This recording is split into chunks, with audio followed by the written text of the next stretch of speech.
Parts मैं आपको यहाँ पे बताने वाला हूँ। कुछ ऐसे इंपॉर्टेंट शेड्यूल्स बताऊंगा जो आपको याद रखने ही रखने हैं।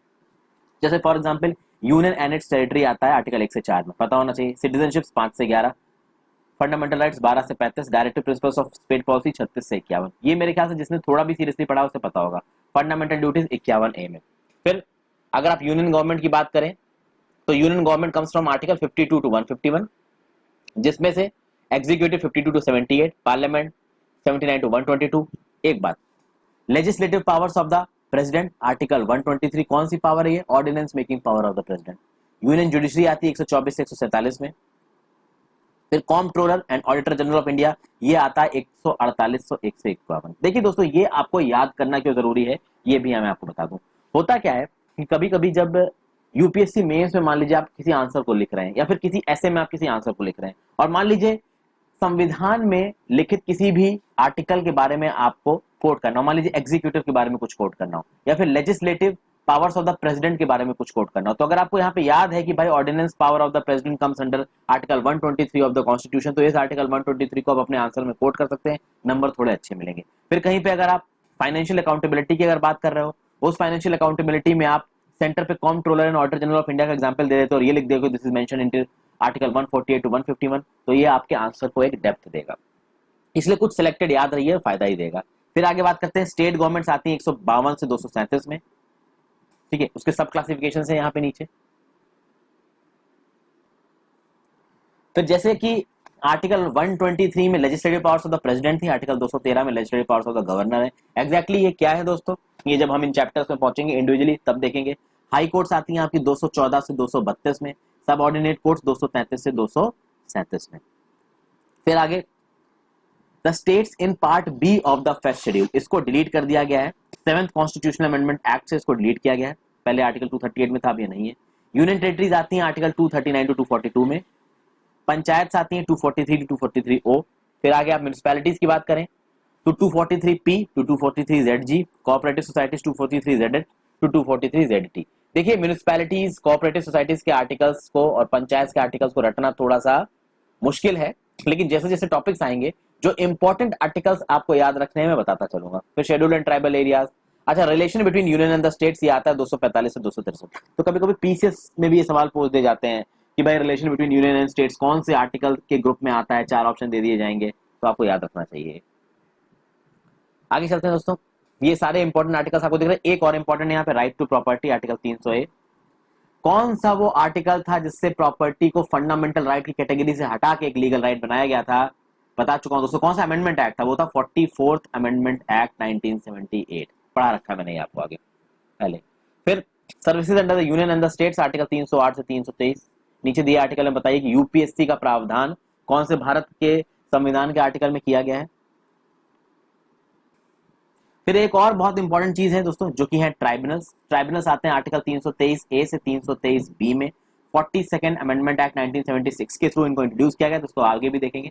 इलेक्शंस आते हैं 324 से 329 में। ऑफिशियल लैंग्वेजेस आती हैं 343 से 351 में। ये सारे आर्टिकल्स कभी कभी जब मैं अपने एडिटोरियल के डिस्कशन करता हूँ वहां पे भी आपसे डिस्कस करता हूँ। इमरजेंसी प्रोविजंस 352 से 360 में, जिसमें 352 में नेशनल इमरजेंसी दे रखी है, 356 में प्रेसिडेंट रूल दे रखा है, 360 में फाइनेंशियल इमरजेंसी दे रखी है। अमेंडमेंट ऑफ द कॉन्स्टिट्यूशन आता है 368। अमेंडमेंट में अलग अलग तरीके की मेजॉरिटीज होती हैं, स्पेशल मेजॉरिटीज, कितने तरीके की स्पेशल मेजॉरिटीज हैं ये भी मैंने पहले आपको अपने एडिटोरियल की वीडियो में समझा रखा है, जरूरत पड़ी तो एक अलग से वीडियो भी बना दूंगा इसकी। ओके दोस्तों, फिर जो पार्ट 7 था जो कि पार्ट बी स्टेट्स के साथ डील कर रहा था, तो वो ऑब्वियसली बात है 7th अमेंडमेंट एक्ट 1956 के थ्रू हटाया जा चुका है। पार्ट 4A, ठीक है दोस्तों, ये पार्ट 4A क्या है? ये है आपका फंडामेंटल ड्यूटीज। और पार्ट 14A, ये पार्ट 14A क्या है? तो ये है भैया आपका ट्राइब्यूनल्स, आर्टिकल 323A और 323B वाले ट्राइब्यूनल्स। इन दोनों को 42nd अमेंडमेंट एक्ट 1976 के थ्रू जोड़ा गया था। पार्ट 9A जो कि आपका डील करता है म्युनिसिपैलिटीज से, उसको जोड़ा गया था 74th अमेंडमेंट एक्ट 1992 के थ्रू। और पार्ट 9B जो कि डील करता है कोऑपरेटिव सोसाइटीज से, उसको जोड़ा गया था 97th अमेंडमेंट एक्ट 2011 से। अब important articles of the constitution की भी बात करेंगे दोस्तों। तो भैया पहला है name and territory of the union. तीसरा है formation of new states and alteration of areas, boundaries and names of existing states. जैसे जैसे इनके डिटेल एक्सप्लेनेशन पे पहुंचेंगे ये सब चीजें देखेंगे दोस्तों। फिर आता है भाई आर्टिकल 13। आर्टिकल 13 आपका फंडामेंटल राइट्स में है कि भाई अगर फंडामेंटल राइट्स से कोई लॉ इनकंसिस्टेंट होता है तो तुरंत अमान्य हो जाएगा। फिर 14 है इक्वालिटी बिफोर लॉ, 14 पे हम अच्छा खासा डिस्कशन करेंगे डिटेल में। Article 16 equality of opportunity in matters of public employment, 17 abolition of untouchability, ये सब याद रखिए दोस्तों क्योंकि कोट करने में काफी काम आएंगे आपको। फ्रीडम ऑफ स्पीच 19 में बहुत दे रखे हैं। 20 और 21 इमरजेंसी के टाइम पे भी सस्पेंड नहीं होंगे, इसमें बात की है protection of life and personal liberty की। 21A ये है राइट टू एलिमेंट्री एजुकेशन। कौन से अमेंडमेंट एक्ट से जोड़ा गया था ये? इसको जोड़ा गया था दोस्तों 86th कॉन्स्टिट्यूशनल अमेंडमेंट एक्ट 2002 से। इसमें यह बोला गया था कि भाई वो बच्चे जो कि 6 से 14 साल की उम्र में हैं उनको कंपलसरी एजुकेशन मिलेगी, क्योंकि एजुकेशन उनका एक फंडामेंटल राइट है। तो उनके पास पैसे नहीं है, ये गरीब है, इस बेसिस पे उन्हें एजुकेशन ना दी जाए, ये बात बिल्कुल गलत है। फिर आगे आता है आर्टिकल 25, 30, आर्टिकल 31C। 31C क्या बोलता है? Saving of laws giving effect to certain directive principles. इसके बारे में बात की जाए दोस्तों कि 31C कौन से अमेंडमेंट से आया था? तो 31C आया था 25th अमेंडमेंट एक्ट 1971 में। एक्चुअली उस समय हो क्या रहा था दोस्तों कि जो सरकार थी वो जमींदारी की प्रथा को एबॉलिश करने के लिए बहुत सारे लैंड रिफॉर्म्स लेके आ रही थी, और जब लैंड रिफॉर्म्स हो रहे थे तो बहुत सारे इन्फ्लुएंशियल लोगों के लैंड छीने जा रहे थे। तो वो लोग पहुंच गए सुप्रीम कोर्ट के पास, हाई कोर्ट के पास। कोर्ट ने केस अपने हाथ में लिया तो गवर्नमेंट के लिए लैंड रिफॉर्म्स लाना मुश्किल हो गया। तो इसीलिए गवर्नमेंट ने आर्टिकल 31C लेके आया। ये क्या होता है जब हम इसको पढ़ेंगे तब देखेंगे। अगला है भाई article 32 right to constitutional remedies. Okay दोस्तों, तो ये मैंने पहले थोड़ा बहुत डिस्कस किया, बाद में भी इसको डिस्कस करूंगा। आर्टिकल 40 ये सब आपके directive principles of state policy के हैं, तो विलेज पंचायत आर्टिकल 40 में है, यूनिफॉर्म सिविल कोड आर्टिकल 44 में है। फिर आर्टिकल 45 में provision for early childhood care and education to children below the age of 6 years. Fundamental rights 21A में क्या था? 6 से 14 ईयर्स। फिर आर्टिकल 46 देख लीजिए। आर्टिकल 50 है separation of judiciary from executive. Article 51 promotion of international peace and security. Article 51 है fundamental duties. तो ये कुछ चीजें हैं दोस्तों, आगे देखते हैं। आर्टिकल 74 डील करता है काउंसिल ऑफ मिनिस्टर्स से। फिर 78 इन सबको ठीक से देखेंगे। आर्टिकल 110 में दे रखा है मनी बिल्स की डेफिनेशन। आर्टिकल 112 में बजट की बात होती है, हालांकि बजट नहीं है, उसको बोलते हैं एनुअल फाइनेंशियल स्टेटमेंट। पहले ही बता चुका हूं आर्टिकल 123 में है ordinance making power of the president दोस्तों। तो अगर पार्लियामेंट सेशन में नहीं है या किसी भी कोई भी एक हाउस अगर पार्लियामेंट का सेशन में नहीं है, उस केस में अगर इमरजेंसी है किसी लॉ को लाने के लिए तो प्रेसिडेंट ऑर्डिनेंस को प्रोमलगेट कर सकता है। आर्टिकल 143 में एडवाइजरी जुरिसडिक्शन आता है सुप्रीम कोर्ट का, तो power of president to consult supreme court. 155 के अंदर गवर्नर का अपॉइंटमेंट किया जाता है, इसीलिए गवर्नर को एक इंडिपेंडेंट कॉन्स्टिट्यूशनल पोस्ट कहा जाता है, बट सेंट्रल गवर्नमेंट ने इस गवर्नर की पोस्ट का बहुत मिसयूज किया है। फिर आर्टिकल 161 में प्रेसिडेंट की पार्डनिंग पावर्स हैं। 163, 167 इन सबको बाद में देखेंगे। 169 में लेजिस्लेटिव काउंसिल्स को बनाया जा सकता है, हटाया जा सकता है, और भी अलग अलग है दोस्तों। फिर आर्टिकल 226 में, तो आर्टिकल 32 जैसा कि सुप्रीम कोर्ट के लिए था, आर्टिकल 226 वैसा ही हाई कोर्ट के लिए है, तो हाई कोर्ट का रिट जुरिसडिक्शन आर्टिकल 226 में आता है। फिर अगला आते हैं दोस्तों आर्टिकल 239 ऑफ द कॉन्स्टिट्यूशन। यहाँ पे दिल्ली यूनियन टेरिटरी के बारे में बात की है। तो भाई इस आर्टिकल 239 को लाया गया था 69th कॉन्स्टिट्यूशनल अमेंडमेंट एक्ट के थ्रू। ये 69th कॉन्स्टिट्यूशनल अमेंडमेंट एक्ट आया था 1991 में, तो इसके थ्रू उसको लाया गया था। फिर आर्टिकल 249 दे रखा है कि power of the parliament to legislate with respect to a matter in the state list in the national interest, अगर राज्यसभा एक रेजोल्यूशन पास करता है तो। आर्टिकल 262 में adjudication of disputes relating to waters of interstate rivers और river valleys. Interstate council की बात की गई आर्टिकल 263 में। फेडरलिज्म से रिलेटेड अगर आपको कहीं आंसर लिखना है तो इंटरस्टेट काउंसिल आर्टिकल 263 को आप मेंशन कर सकते हैं। फिर आर्टिकल 275 में ग्रांट, फिर आर्टिकल 275 में grant of union to states, union जो समय समय पर ग्रांट देता है स्टेट्स को, उसके बारे में बात की गई है। 280 में फाइनेंस कमीशन की बात की है। Article 300A right to property को एक लीगल राइट बनाया गया, तो वो यहाँ पे आया। आर्टिकल 312 में ऑल इंडिया सर्विसेज के बारे में बात की, जिसके लिए आप लोग अपनी जवानी फूक रहे हो। फिर आर्टिकल 315 में पब्लिक सर्विस कमीशन की बात की गई है यूनियन के लिए, स्टेट्स के लिए। 320 में बताया गया पब्लिक सर्विस कमीशन कैसे काम करेंगे। 323A में है एडमिनिस्ट्रेटिव ट्राइब्यूनल्स, बहुत इंपॉर्टेंट पार्ट है दोस्तों। 324 से शुरू हो जाता है आपका इलेक्शन कमीशन। 352 में प्रोक्लेमेशन ऑफ इमरजेंसी है। 356 में failure of constitutional machinery in the state, जिससे प्रेसिडेंट रूल लग सकता है। 360 में फाइनेंशियल इमरजेंसी। फिर आर्टिकल 368 में power of the parliament to amend the constitution. 370 temporary provisions थे जम्मू एंड कश्मीर को, लेकिन अब वो टेम्परेरी प्रोविजंस भाई हट गए हैं कुछ समय के लिए, हमेशा ही हट गए हैं। और अब आर्टिकल 35A को तो पूरा ही हटा दिया गया और 370 को इनऑपरेटिव कर दिया गया। 370 के टेक्स्ट को हटाया नहीं गया हमारे संविधान से, बट 370 को इनऑपरेटिव कर दिया गया है। कैसे कर दिया गया इसके बारे में अभी आपको बताऊंगा। अब यहां पे बात करेंगे दोस्तों हम लोग शेड्यूल्स ऑफ द कॉन्स्टिट्यूशन की। तो पहले शेड्यूल में आता है भाई names of the states and their territorial jurisdiction, और उसी शेड्यूल में आपका names of the union territories and their extent. तो अभी अभी भाई जम्मू एंड कश्मीर के स्टेट को 2 यूनियन टेरिटरी में तोड़ दिया गया, union territory of Ladakh and union territory of Jammu and Kashmir, और उसके लिए भाई एक सिंपल अमेंडमेंट लेके आया गया। आर्टिकल 368 के अंदर उसको अमेंड नहीं किया गया। अगर आर्टिकल 370 को आपको पूरा का पूरा उड़ाना होता दोस्तों, तो फिर आपको स्पेशल मेजोरिटी से उसको पास कराना होता।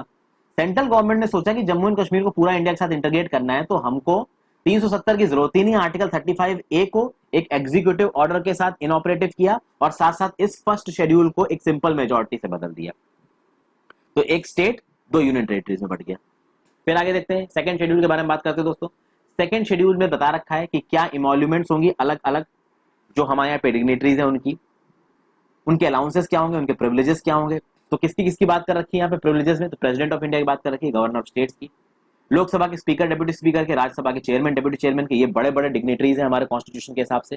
फिर legislative assembly of the states के स्पीकर और डिप्टी स्पीकर के, legislative council of the states के चेयरमैन और डिप्टी चेयरमैन के, हमारे सुप्रीम कोर्ट के जजेस के, हमारे हाई कोर्ट के जजेस के, हमारे comptroller and auditor general of India के प्रिविलेजेस। फिर भाई ओथ एंड एफर्मेशन की बात की गई है। तो थर्ड शेड्यूल में ओथ्स और एफर्मेशन दे रखी है अलग अलग डिग्निटरीज की। तो किसके किसकी दे रखी है थर्ड शेड्यूल में ओथ्स, तो यूनियन मिनिस्टर की दे रखी है, पार्लियामेंट में जो लोग इलेक्ट होंगे उनकी दे रखी है, मेंबर्स ऑफ पार्लियामेंट्स। फिर सुप्रीम कोर्ट के जजेस की ओथ दे रखी है, comptroller and auditor general of India की ओथ दे रखी है, स्टेट मिनिस्टर्स की, the candidates for election to state legislature, फिर members of the state legislator, the जजेस ऑफ द हाई कोर्ट। एक बात दोस्तों, क्या कोई एक ऐसा नाम दिख रहा है जो इस लिस्ट में मिसिंग है? क्या प्रेसिडेंट की ओथ थर्ड शेड्यूल में दे रखी है? देखिए इसको, आगे चलते हैं। फोर्थ शेड्यूल में क्या है, तो फोर्थ शेड्यूल में बताया गया कि भाई राज्यसभा में जो सीटें एलोकेट होंगी अलग अलग स्टेट्स की और यूनियन टेरिटरीज की वो कैसे होंगी, तो शेड्यूल 4 में दे रखा है। इसके लिए आर्टिकल 4 और आर्टिकल 80 है। फिफ्थ शेड्यूल की बात की जाए तो भाई वो शेड्यूल्ड एरियाज और शेड्यूल्ड ट्राइब्स के एडमिनिस्ट्रेशन से रिलेटेड है, आर्टिकल 244 में इसकी बात कर रखी है। सिक्स शेड्यूल ट्राइबल एरियाज के साथ डील करता है, AMTM के ट्राइबल एरियाज के साथ, और इसमें जो M है वो मणिपुर नहीं है। तो A से आसाम समझ सकते हैं, T से आप त्रिपुरा समझ सकते हैं, M को समझने के लिए मेघालय मिजोरम याद रखिएगा, क्योंकि मणिपुर नहीं आएगा इसमें। तो आर्टिकल 244 और 275 है। फिर 7 शेड्यूल की बात करें तो 7 शेड्यूल में भाई यूनियन स्टेट्स के बीच में पावर्स को बांट रखा गया है। तो भाई यूनियन लिस्ट में वो सब्जेक्ट्स है जिनके लॉ बनाने की ताकत यूनियन गवर्नमेंट के पास है, स्टेट लिस्ट में स्टेट गवर्नमेंट पास है, कॉन्करेंट लिस्ट में दोनों बना सकते हैं। इसके बारे में बात करेंगे जब वहां पहुंचेंगे। 8th शेड्यूल की बात करें दोस्तों, तो देखिए 8th शेड्यूल में दे रखा है कि वो लैंग्वेजेस जिनको हमारे कॉन्स्टिट्यूशन ने रिकॉग्नाइज किया, पहले 14 थी अब 22 है, 344 से 351 में ये आता है।